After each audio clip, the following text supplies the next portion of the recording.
आज प्रभु जीशु ख्रीस्ट जन्मदिन को पालन करने लोक मैंने भिन्न भिन्न मध्यम निजक प्रस्तुत करुँच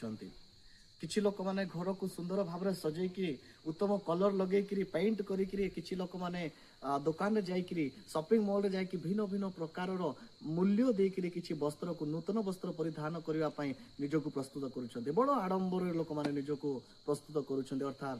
प्रभुंकर एही दिन को पालन करने निजक प्रस्तुत कर तेबे यही प्रकार परिस्थिति रे आउ किछि पार्श्व जदि आम अपर पार्श्व देखुँ तेबे किछि लोक माने छथि जो मानकर आर्थिक समस्या थिबा सकाशु ना से माने घर को सजै पारुछन्ति ना कोनसी पेंट करि पारुछन्ति ना कोनसी नूतन वस्त्र आशा रखिछन्ति एही प्रकार परिस्थिति रे अन्य मानकु देखिकि तांकु होते माने होते ही पारे तांको जीवन अनेक कष्ट अनेक दुख आसुथिबो से मानकर हृदय भांगी पड़ जाइथिबो किंतु आज से लोक मानक निमंते मु प्रभुंकर एक सुसंवाद आनी आपण मानक सम्मुखर मु रखिया पई चाहूची ता होची कोन जो वस्त्र आपण परिधान करछन्ति किबा जो वस्त्र आपण क्रय करछन्ति सेही वस्त्रर किछि मूल्य अछि आ जो कलर आपण दउछन्ति घर को जो पेंट करछन्ति सेही पेंट रो मध्ये किछि मूल्य रहि अछि किंतु जो उद्देश्य निमंते आपण निजको प्रस्तुत करछन्ति किबा लोक माने प्रस्तुत करछन्ति सेही उद्देश्यर कौनसी प्रकार मूल्य को आम निर्धारित करि परिबा नाही ताहा असीमित अटे ताहा अतुलनीय अटे आ से यीशु ख्रीस्ट आपण को जीवन आसिया पई चाहंती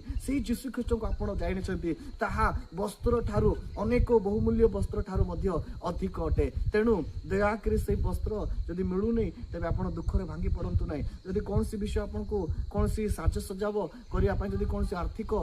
माने अर्थर आवश्यकता कि अर्थ मिलु नै तबे सेथि पई मध्ये आपण दुख करंतु नै किंतु गोटे विषय आपण भाबंतु कि जे एही समस्त विषय ठारू अधिक परिमाण रे आशीर्वाद विषय ता होछि यीशु ख्रीस्ट आ से यीशु ख्रीस्ट को आपण प्राप्त करिसंते से यीशु ख्रीस्ट को जानि छंती तेणु आपणकर मन को आपणकर जीवन को उल्लसित करंतु कारण वस्त्र फाटी जाई पारे किंतु आपण जो यीशु को जानि छंती जे यीशु को आपण ग्रहण करछंती ताहा केबे समाप्त हेबो नै से यीशु ख्रीस्ट आपणको जीवन रे आशीर्वाद को केबे मध्ये कमी करिवे नै तेणु से यीशु ख्रीस्टकर उद्देश्य को अर्थात से जन्मदिन उद्देश्य को आपण बुझंतु स्मरण करंतु आ ग्रहण करंतु आ आपणको जीवन आशीर्वाद को प्राप्त करंतु।